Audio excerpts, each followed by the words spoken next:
All right. Well,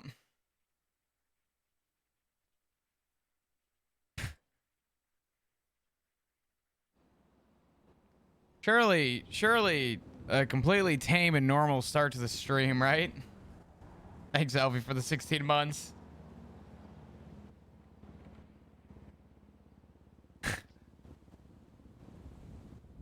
Hey guys, what's going on? How we doing? Wow, would you look at well, Flop Dugong is here? He's real? Oh my god. Guys, it's Flop. Luckily nothing crazy's been going on. For any reason for there to be any problems. Sure. Oh my goodness. Oh my god. Wow, it's wow. Oh my god. Whoa. Oh my god. Oh, and just like that. Wow. Oh my god. Oh god. Shame. Anyway. All right. I guess stream's over, guys. It was a good day while it lasted. If you guys are new, hit the follow button. Love to see you come back. If you're not in the Discord, please join the fuck. Everything's gonna go to shit today. All right. Anyway, what's up, dudes? How we doing?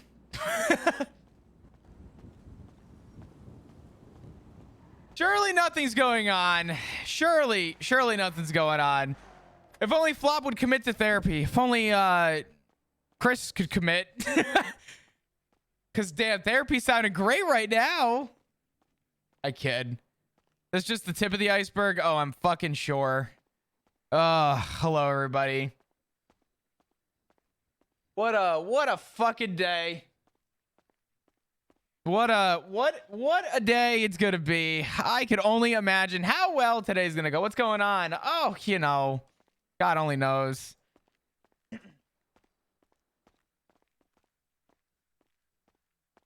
What's everyone up to right now? Ugh, what the fuck going on? Whoa, what the fuck?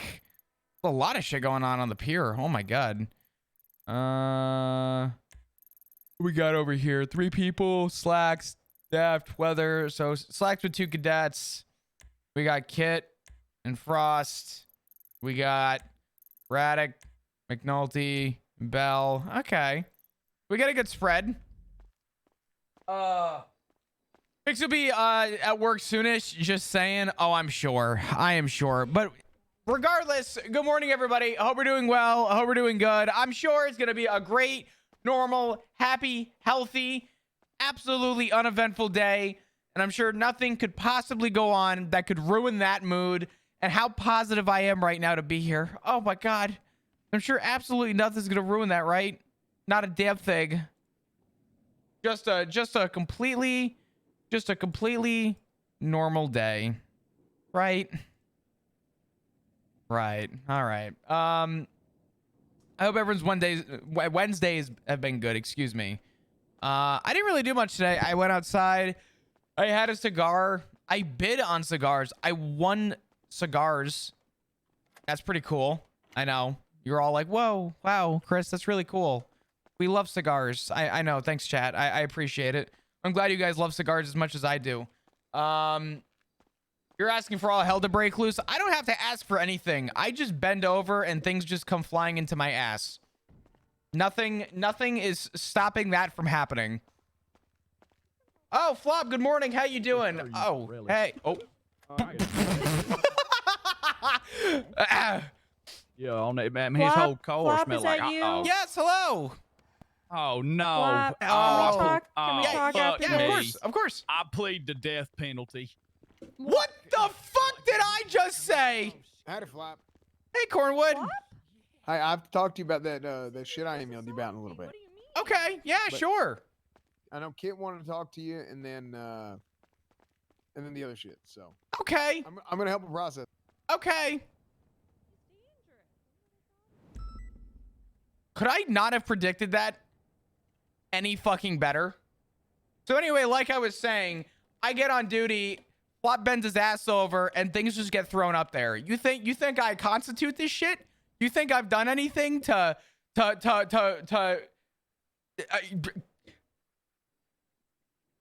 I I'm 8 minutes into stream, motherfuckers.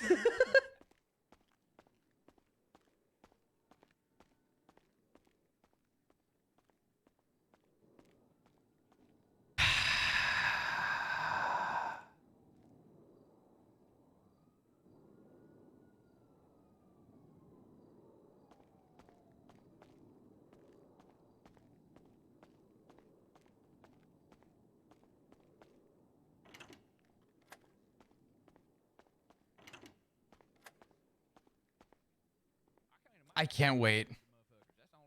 I can't wait. They need someone to keep them in line, dude. Tell you what, they be all out of whack. I wish I knew how to make a margarita. That motherfucker. Hey, bad as I you might grab a goldfish seltzer. trying to do a pull-up. Today might be a seltzer day. I don't really know. Goldfish trying to do. It's gonna be a good one though. I can't wait. Don't do it. Bound for failure. We love him Alright. to death, though. All right, Kirk, just sit tight, okay? While I Yeah. figure out Yeah, out for sure. charges. I'm gonna Hey, be Flop. honest. I don't really know Hi, what Kirk. to charge him I know that because you're the most dangerous in the force. what they and you hide told behind me your is innocence is that- some sort of cloak. Buck and this actually Cornwood. This actually might. Kurt, be has anyone said you look cute today? If they did, they might have been lying. Well, I wouldn't judge a book by its cover. Well, good thing for you. I'd let you read the whole thing. Really? Of course. Well, it's a damn good shame I'm dyslexic. Well, shit. Same here, baby. It looked like them letters doing hieroglyphic dancing on the page. But I also want to say thank you for agreeing to be my FTO when I get expunged. I What? appreciate you. Yeah, that's the word on the street. That's why I've been looking for you all day. You've been looking for me all day because All day. all To say day. thank you. Have you- To say thank you. Oh yeah, well no Yeah. problem. Absolutely. Yeah. No, You're no gonna problem. train me up to be a real good cop, and because of that, I'm grateful. I just got to You get know my what, Kurt? expungement. You're gonna be a great officer one day. No shit. Hell yeah, baby. I want to push papers, but I want to get like would a like to big say bunch I would of be a them and good push 'em clown down one the day, steps. but I'm gonna be honest with you. I'm not gonna be a good clown. I'm already a clown. But I'm not. Yeah, I'm not one of those clowns. I'm just a fool. I don't know, man. I say you hear me out. You know what today is, don't you? Today's Wednesday, which means in 2 days, Friday, and we could do Floppy Friday and switch places. I'll be you. You be know, me. I'm not opposed to it. I kind of like that. Floppy Friday, dude. Yeah, and then you could pick someone else next Friday and someone else Ooh. next Friday. Next thing you know, you'll find the perfect thing in life that you'd like to become. You know what? I might take you up on that. Hell yeah, dude. That'd be sweeter than chicken meat. Yeah. Wait, no. There's nothing better than some good chicken. Nothing better than some good chicken. Except some good steak. Hot take? Steak's good. But there's things better than steak. Like more steak. Now, chicken's about good as gravy, but steak got a special place in my heart. I like it fucking red, bloody. You like your steak red or do you like your chicken Yeah. red? Hey, Well, I can't depends. I can't Medium see rare around the chicken big ain't door. bad. I need help. Mmm. Yeah, it ain't too bad. It's real juicy. Keeps it from drying out. Ate it medium rare, a little bit of fucking pink and kind of like slimy in the middle. Yeah, slides down like an oyster. I'm allergic to shellfish. I've never had an oyster. Shit. Hey, That's Kirk. unfortunate. Hey, what's up, It's officer? unfortunate, but we're gonna have to switch to sell if you. So yeah, question is when you- I asked them, I said, "Did you Sorry. kidnap Buck?" They both got really upset and they were like, "I can't believe he would say that he was kidnapped. That guy like lied to us." Like they both sounded shocked by it.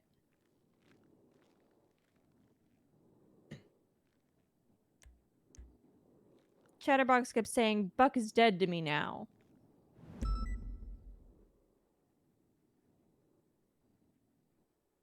okay. I don't know what to give him other than Okay. like resisting arrest. I don't even know who was driving the car. Okay.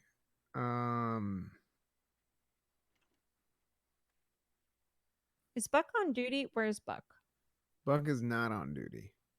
Give me a minute to. I need a minute to kind of like ponder. I guess think about it, and Flop, you're a senior.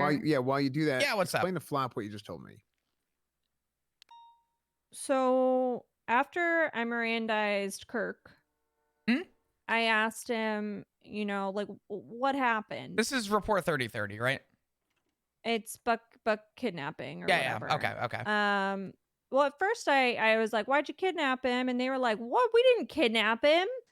And then Chatterbox was like, I can't believe Buck would say this. Like, Buck's dead to me now. Like, you know, they were both very upset about the idea of like them kidnapping him.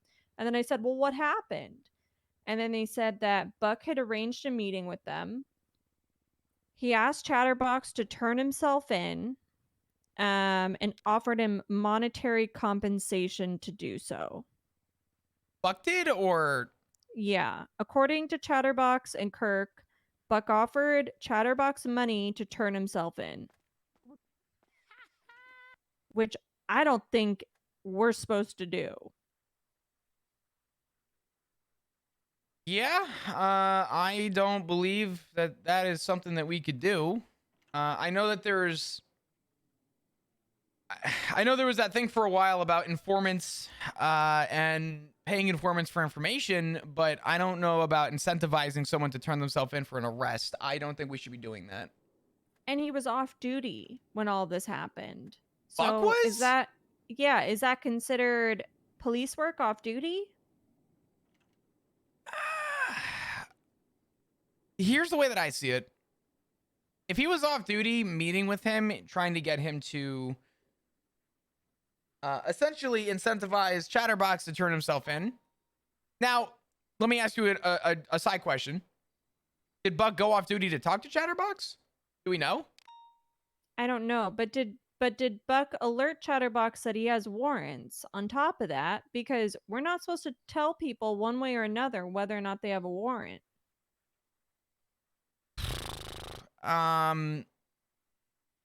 Buck's a shift to cadet, correct? Mm-hmm. I don't want to jump to conclusions, but if this is true, I feel like this is kind of bad. I'm gonna call McNulty. I don't even know what to charge Kirk with because if like I Here, don't know if they kidnapped him. Give me 1 second. Let me see if McNulty's around.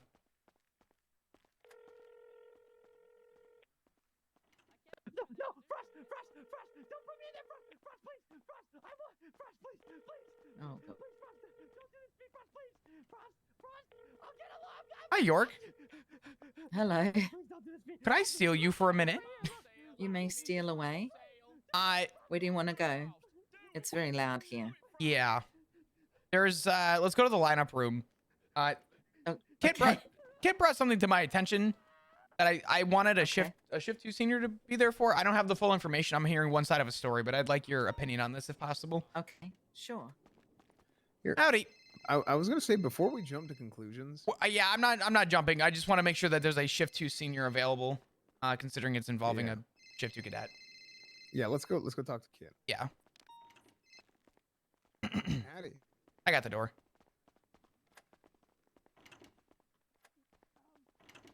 Are you gonna comply, Chatty? All right. Okay. Where'd Kit go? Okay, I'm gonna call you as soon as I Oh can. boy. As soon as I finish this. Okay. Don't forget, I never signed up for this. It just had to Okay. happen the way that it did. Hail. All right, appreciate it.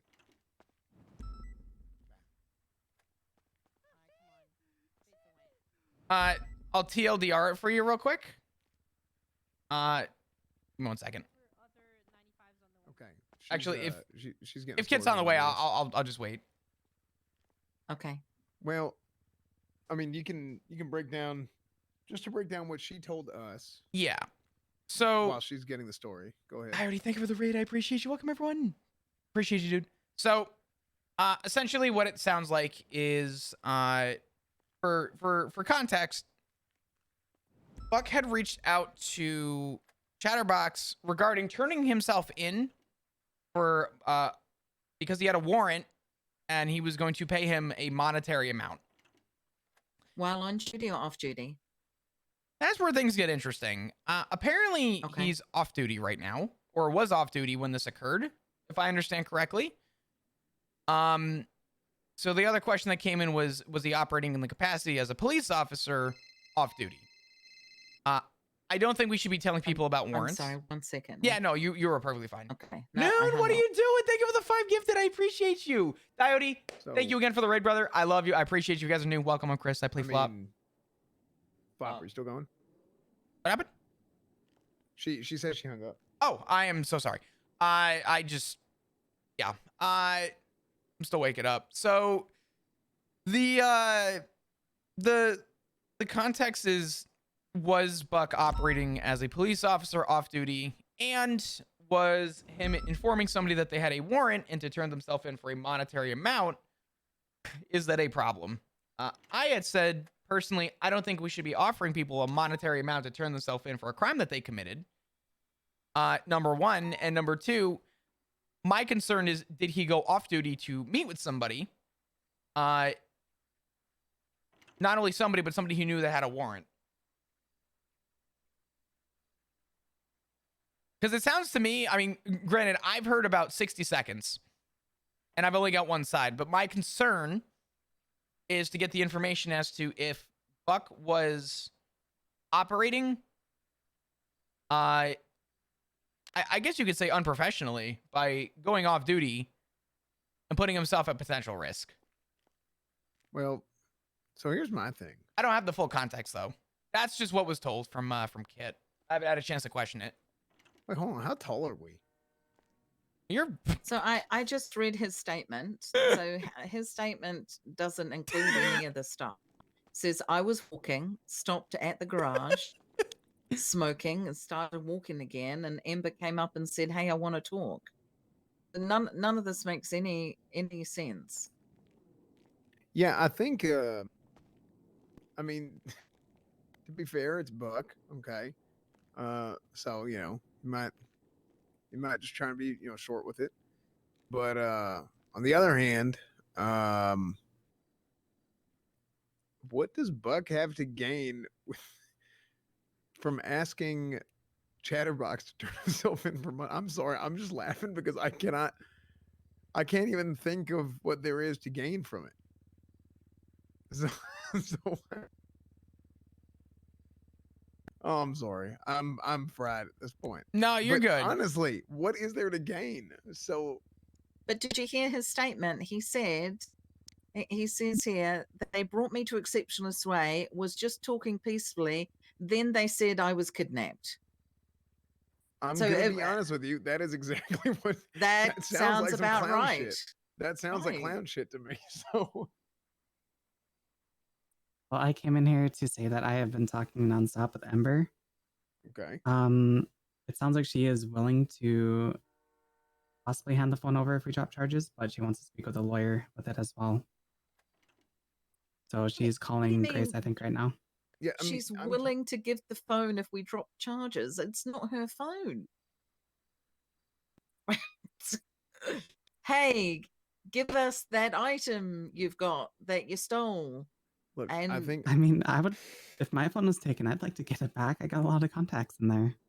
Yeah, but for charges dropped, Oh boy. I'd rather give her $50 and a couple of packs of chips. yeah, look, Miss. I mean, I bet you could get her down to a couple of packets of chippies and maybe a granola bar. Well, look. With all due respect, if I could pass a law that was, Ember Quinn can do whatever she wants as long as she don't hurt somebody, and we never have to arrest her again, I would sign off on that shit without any question. I do And not a have couple it of in bags me. of chips. And a couple of bags of chips. I do Yeah. not have it in me to have Ember Quinn in these cells ever. Every time I arrest Ember, I know I'm in the cells for at least 2 hours, because usually it involves a Yeah. lawyer and and it's usually for something that's like a 7-month charge. I want to just go back real Yeah. quick before derailing. So this is Buck's statement. Is Buck stating that he was kidnapped? No, he said he was picked up. They were all just chatting. When he got down to Exceptionalist Way, they picked up some extra people and they said, surprise, you're kidnapped. Okay, so Like a For clarity on pinata? that, he stated that he got picked up by Ember, who said that she Yeah. wanted to talk. They drove to the scrapyard south of Alta, which is when everybody else jumped in, like Chatterbox, Kirkjer comes in, whoever this hitman person is. Is she here? And then they all drove to Exceptionalist Way. Hold on, I'll be back. Okay, I got some more information. Okay. Okay. Are you all right, Oh, Ruby? Yeah, I'm getting delirious, but that's okay. These What clowns is have happening? had us going for hours. Oh God! I asked Chatterbox what Oh. happened. He said I got a new that he was decaf on the to phone try. a lot with That with tastes not like Maple, shit. with Buck What today. the fuck?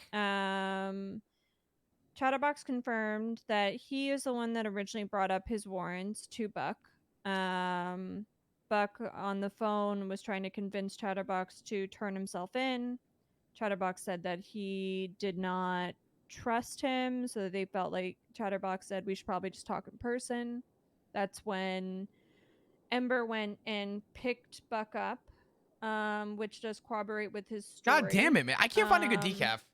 I guess Ember took Buck's phone because she didn't want him to. She didn't trust him. She thought that he might be on duty or something, able to communicate with the police.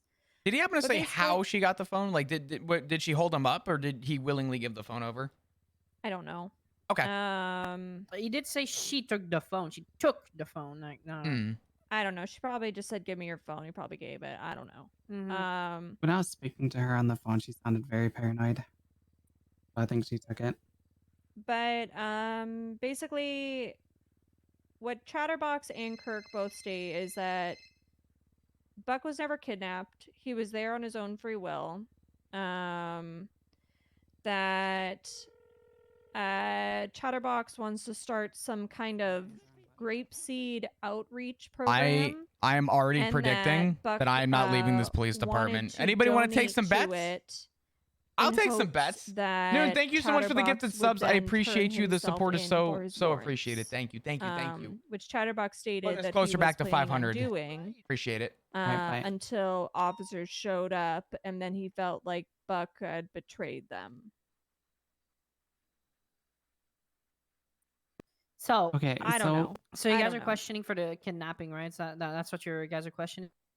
Yeah, but Kirk did say Over at under one point, hours it takes until you can get a Chatterbox call. was on the phone I don't with think I'm ever getting a somebody. call. I think we live He here was now. talking to them, and he was like, "Oh yeah, I'm just kidnapping Buck," and then he said, "Just kid." It was a joke. Like he's supposedly that's what was said. That was what was I mean, referenced for I have kidnapping. a picture from Maple's phone. Okay, Maple sent me, and Amber wrote Chatterbox.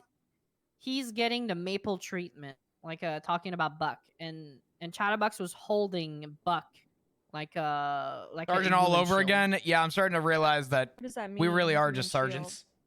Can you put that picture in the report? Can I show you real quick? Do you want to just put it in the evidence? Oh, yeah. Let me put it. Give me a second. I don't know. I mean, they could all be lying. I don't know. I don't know.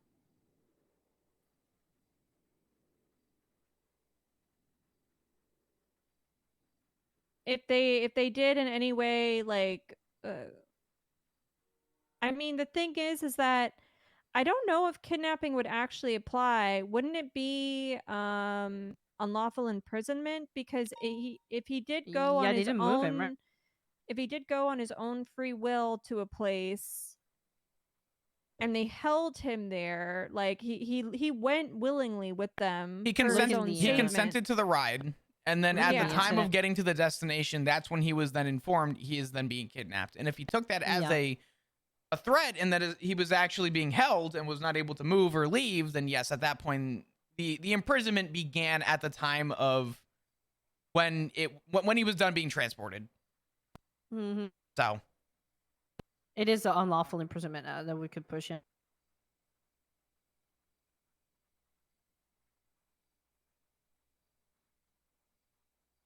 Where is Buck right now? Anyone know? clowning I around. brought him to MRP. Oh, sorry. That's Wow. a good one. I know. I mean, I don't know. Maybe we just give them unlawful imprisonment. I don't know. I mean, if Buck says he was kidnapped, like,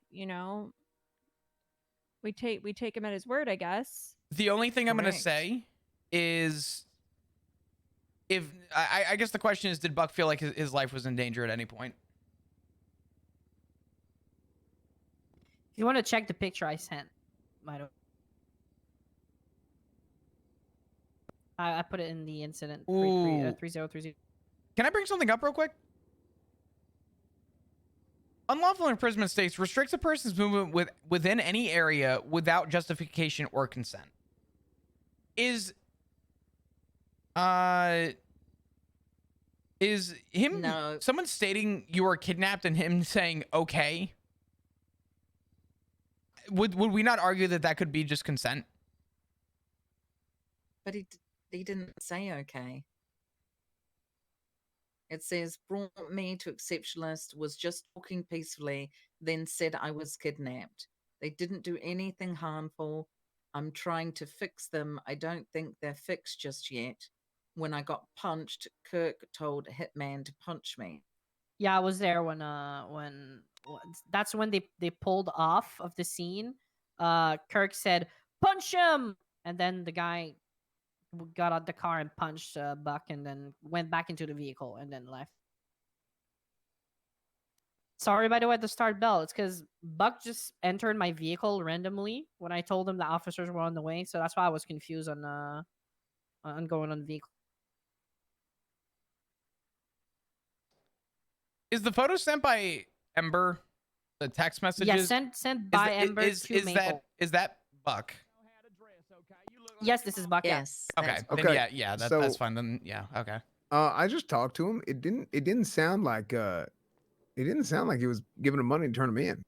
Yeah, I didn't even bring it up. I just asked him what happened, and just asked Chatterbox and Kirk what happened, and they both kind of corroborated the story of basically he wanted to do his like grapeseed outreach program or whatever.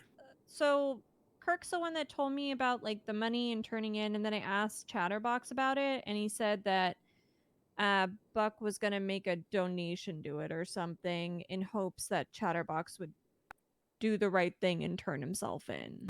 Well, Wait, I one think second. is So- trying to raise funds for the fun house. But wait a second. He did tell you that he wanted to chop I'm so Maple's head confused. and have a raccoon pee on his head after. But the thing is, when we found Buck, he had a raccoon mask on his head. So isn't it saying that the raccoon is a way of not liking somebody, of doing something wrong to them? I don't know. I'm just What? So Well, I know it's a weird way to look at it. in regards to Buck's phone, am I What the fuck is just going take on? petty theft and just attempt to just push that at the very I- least? I And drop think everything else? I think you guys have got it. Yeah, this is fine. Yeah. yeah, I think so. Bottom line, bullet point. It sounds like Buck somehow, crossed paths with Chatterbox and all them. I don't know how, but they crossed paths. They were talking. It was civil. Chatterbox was telling about his like grapeseed outreach program, whatever the hell, and Buck. It seems like Buck was saying I'm sure it sounded like they were talking about like Chatterbox getting his life back on track and being good to the people of Grapeseed and all that, and let's have a community outreach program and all that. And I think Buck was acting in good faith, saying, "Look, just turn yourself in, we'll turn your life around, and I'm going to help you. I'm going to give you a donation to your damn charity shit." I don't think Buck was trying to be sneaky or none of that shit, and he doesn't. Now again, like I said, I don't even know what Buck would have to gain from doing that. I think Buck was just acting, trying to be being nice nice, and trying to yeah. Okay. do some community policing. That's how it seems to me. Just trying to be good to people.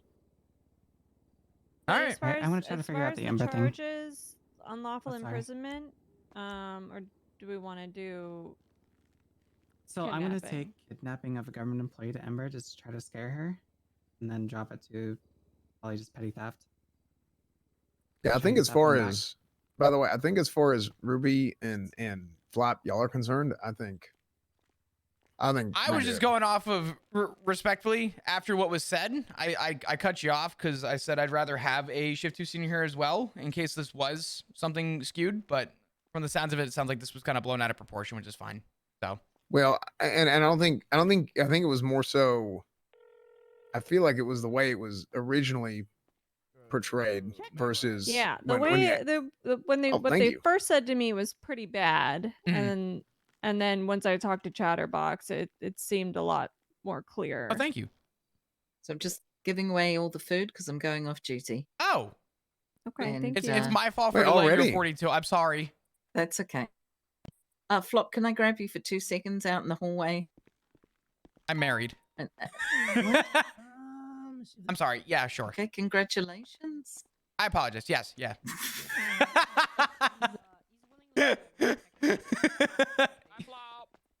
I heard. It's just so fucking random. I'm sorry. They told me what was going on, and I said, "Hold up." I said, "Let me." I was calling McNulty when you were in the hallway, and they were like, "Oh my God, Buck was doing all this illicit stuff off duty." I'm like, "Okay, hold on. I just got on duty." Yeah, I'm going to make a note in his PPO report anyway. Did you see the note I left in regard to FTOs for shift 3? No. Could you? Let me see.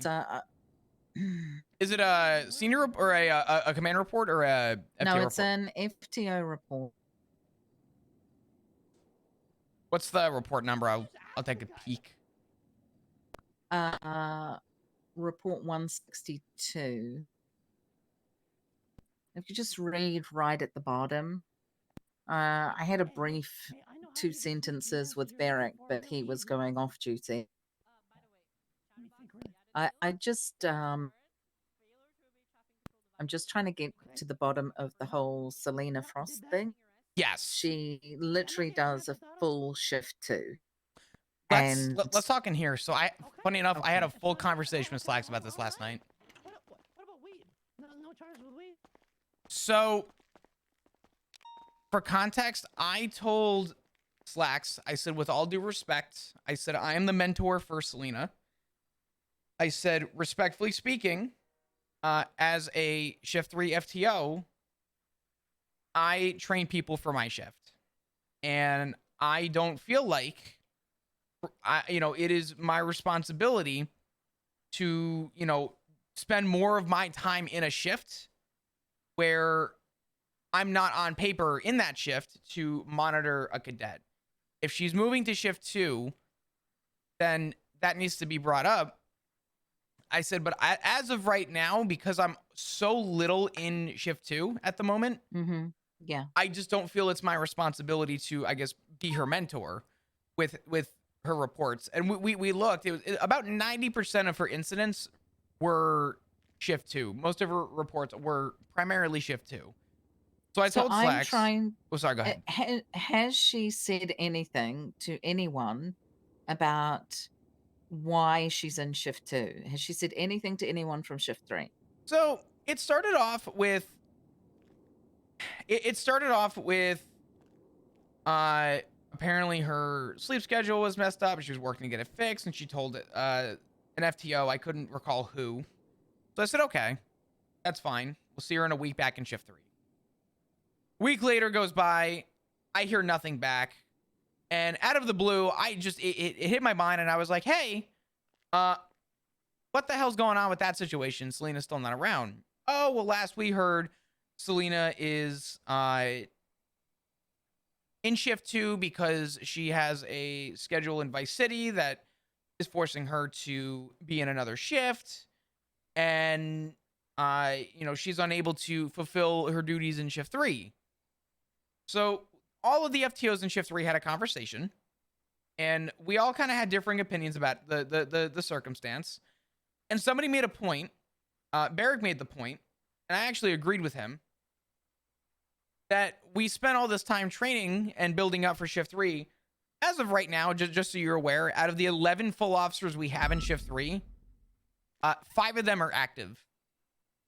And we have in total between PPOs and non-PPOs about 19 people.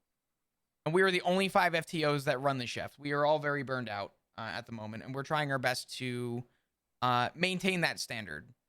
And the point that I made was we are all putting in, like, for lack of a better term, blood, sweat, and tears so that we can try to get people built up. But for them to walk away is sort of it's sort of disrespectful. And, you know, at some point we have to draw the line on where we should be. And I told Slacks, I said, I don't want to turn Selena into a, you know, for lack of a better term, a statistic, but I don't want this to be the new norm that I can get hired in shift 3 and then move to a different shift. And last night, I should say, Slack said that he was going to speak with the shift 2 FTOs in regards to what they want to do.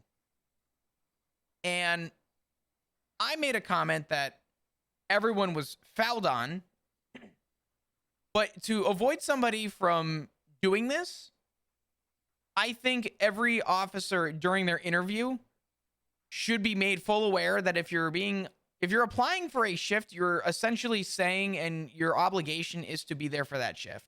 Once you're a full officer, if there's a request for transfer, no issues.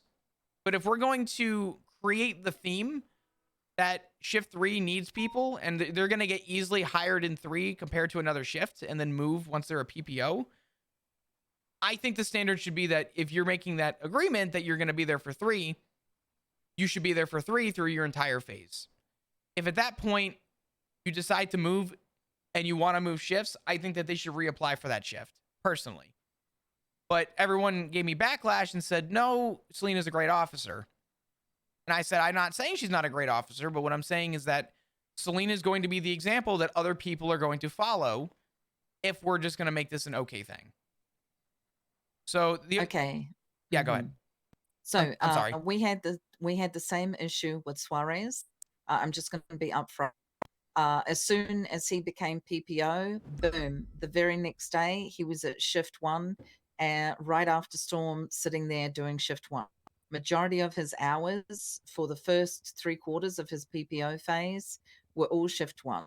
He said to us, unfortunately, that there were things back at his apartment that were going to hopefully change in the future. And in the last, he came to us, I think, a week and a half, maybe 2 weeks ago, maybe not even, maybe a week and a half. And he said, things had changed. I'm able to do much more hours in shift 2. He said when he was interviewed that no one ever told him that he was being interviewed for shift 2. Yet Captain Slacks is the shift 2 captain. Do you know what I mean? You're being interviewed by the shift 2 captain for shift 2. So right now, unfortunately, he's still PPO because I think Slacks wants to have a talk to him and say, because, you know, we're hiring for our shift because we want them part of our team. Yes. Yeah. So the only reason I feel that someone should be allowed to make a full shift change is if they actually have something at their apartment that has 100% changed for them, not just because they are loosey-goosey and going to different shifts. Yeah, it's going to become, and unfortunately, I'm going to say this in the most professional and respectful way possible.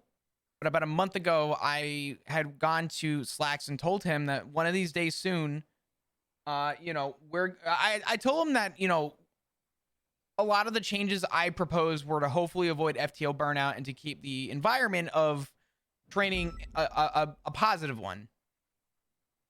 His response about a month ago was, I haven't heard any FTOs being burned out. And a lot of the feedback that I got in a command report that's been deleted because of a glitch with our MDT was also that, well, no one's talked about FTO burnout. And the point that I made was, it's not that we have FTO burnout. It's that we are going to eventually, it's not an if, it's a when. When we have FTO burnout, I want to prepare for it. Right. And the issue that I'm at right now is this is an if cadets move shifts, this if is going to turn into a when. If people become comfortable with it. And that's what I'm concerned about. I want to avoid the when, and I want to address the if. And I want to keep it at an if. so that we can avoid this from happening. But Selena is going to, you know, from what I see, is going to set the bar and example that Suarez is setting. And my concern is that we're going to fall in line with people moving shifts unless something can be changed. So I was very vocal about Right. this with Slacks, and I think you and I are on the same page as me and Barrick were. And Rhodes was there too. I think Rhodes was sort of on the same page. He was very against the idea of me saying they should reapply for a new shift if they're that adamant about moving.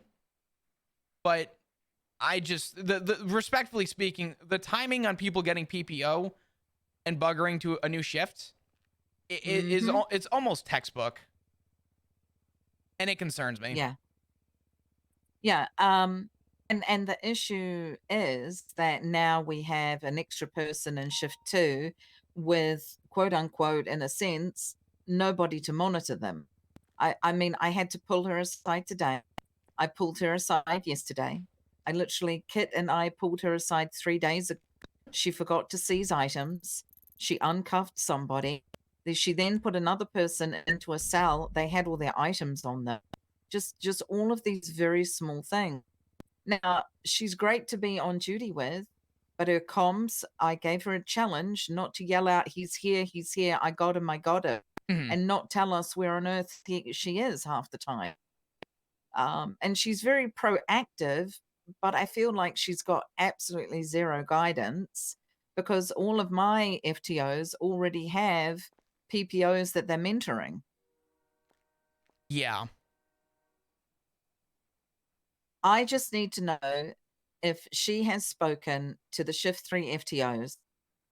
Has she asked for a shift transfer?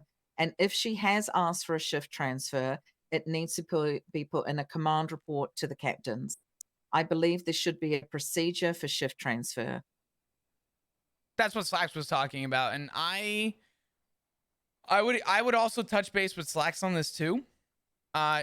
From my experience, none of us have had her come to any of us in recent time within the last couple weeks about any information moving forward. And it's a problem that I brought to the captain because I told him this cannot happen. This is going to cause problems. We are already in shift 3. We are taught to hold our breath underwater to do our job. But really right now, a lot of us are trying to find a snorkel to get fucking oxygen with how much we have on our plate. And when people up and out and move like this, it causes problems for us too. And without part of the issue that we're in right now, just for context, and I want to make this like so like black and white clear. Without Turner right now being available, we have all been a little bit on stalemate in procedure in terms of some of the issues that we're addressing. A lot of the issues we're dealing with right now are bottlenecked because of not being able to have a proper discussion with Shift 3. A lot of our conversations have to go through Slacks right now, if he's available.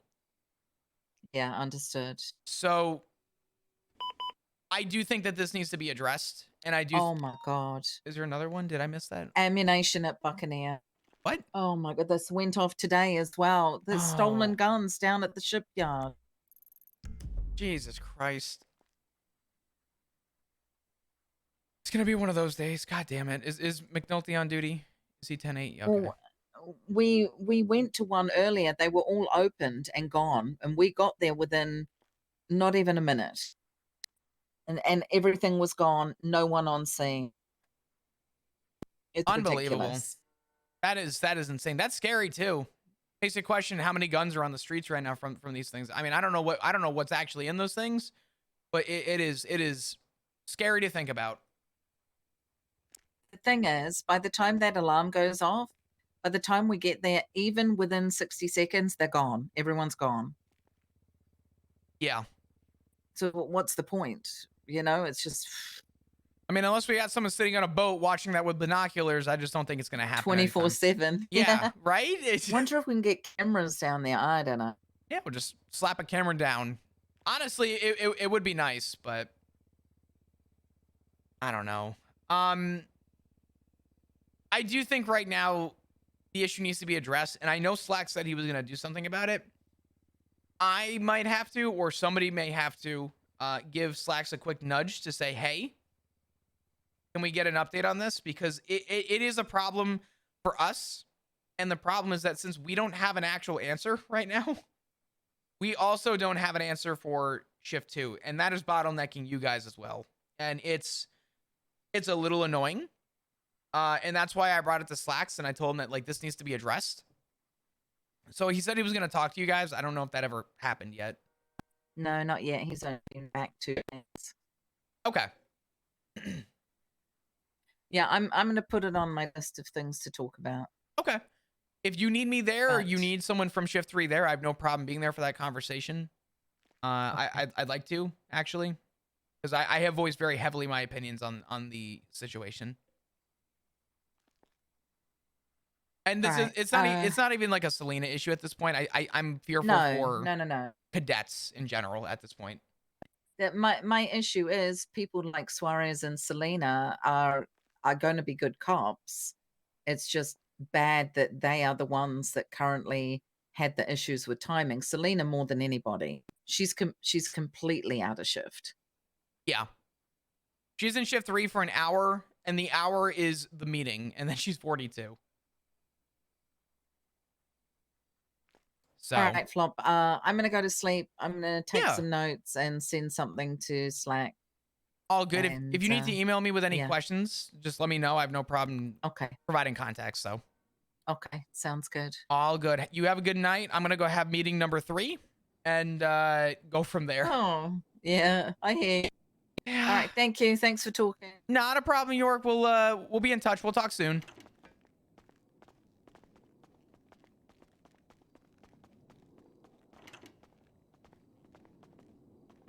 Woo!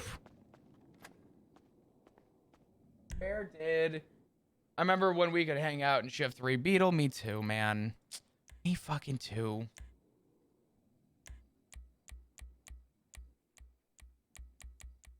The fuck? Oh no. No. Shit. Kid, don't do this to me.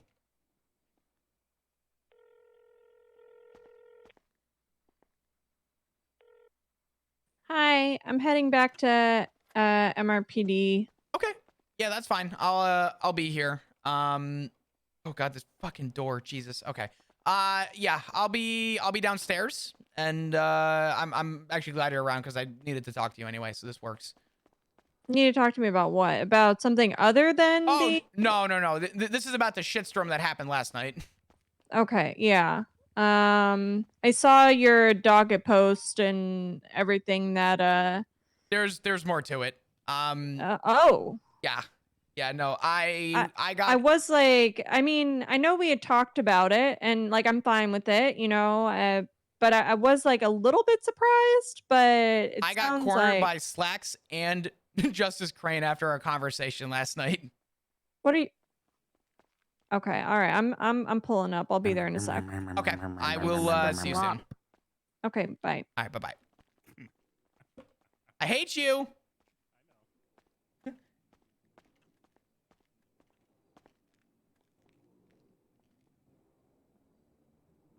Oh, all right. Avenue number 3. Here we go. Woo! Woo woo!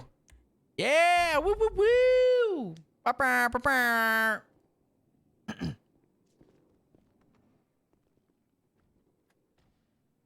Everybody get ready! Woo! Meeting number 3. What's going on? Let's go.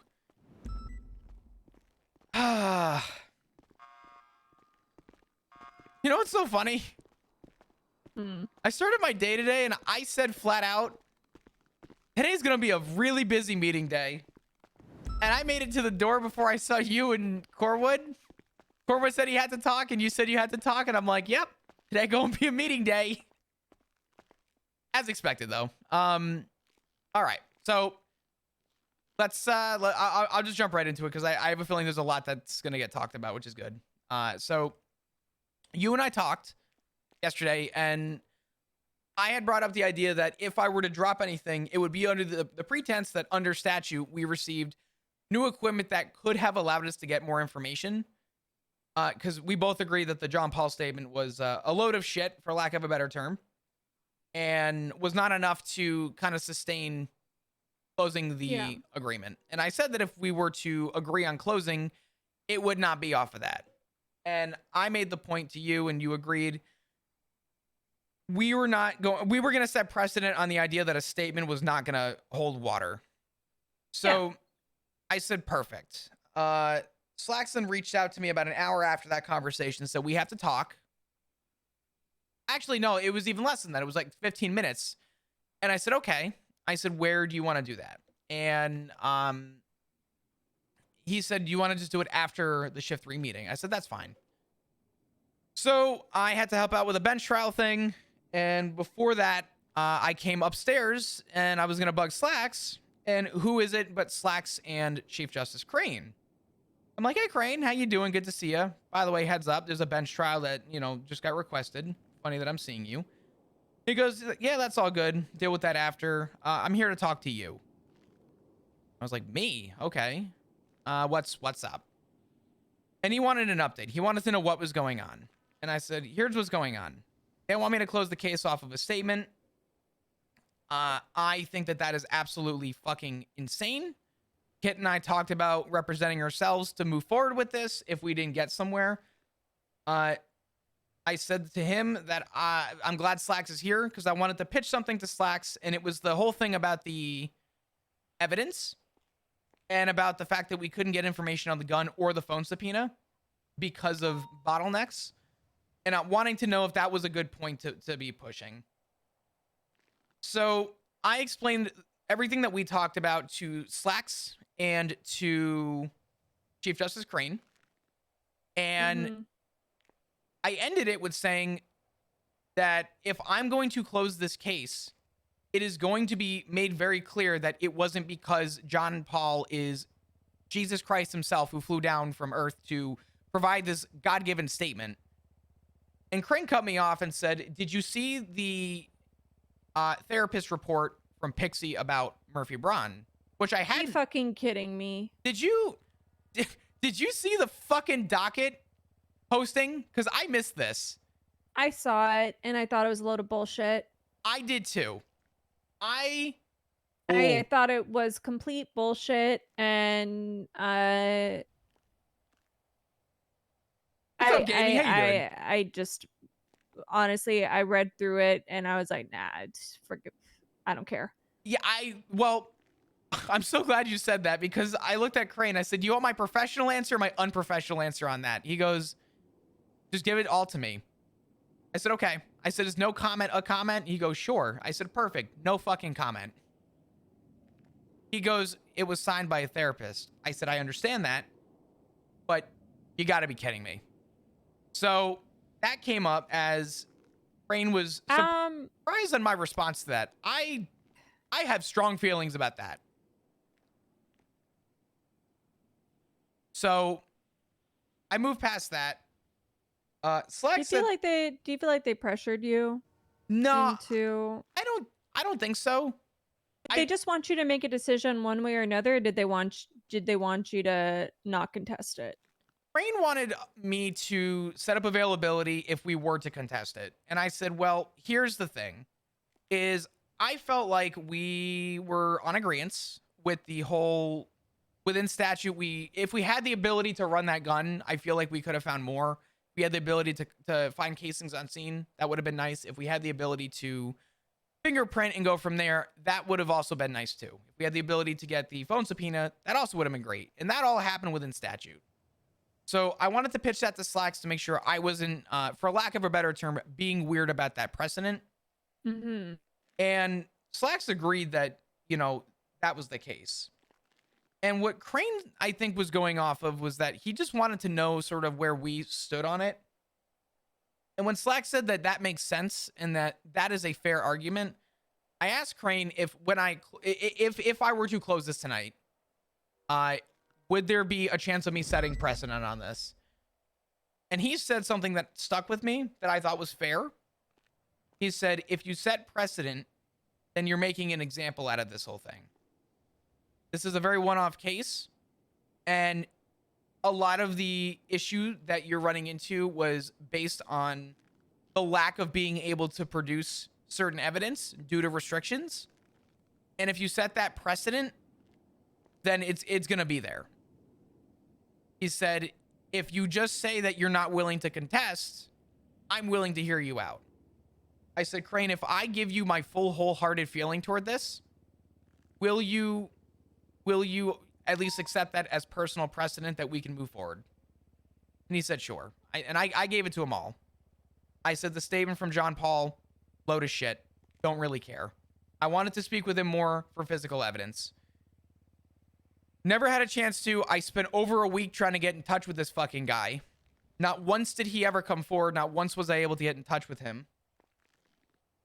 And off that alone, so be it. I said, we move past that. Statute of limitations, that whole thing, I think is a genuine issue that needs to be addressed.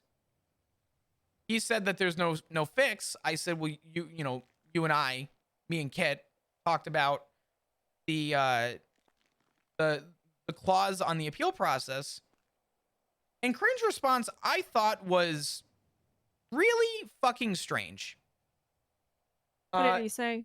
He said, well, the problem is if that was a clause, John Paul wouldn't have come forward.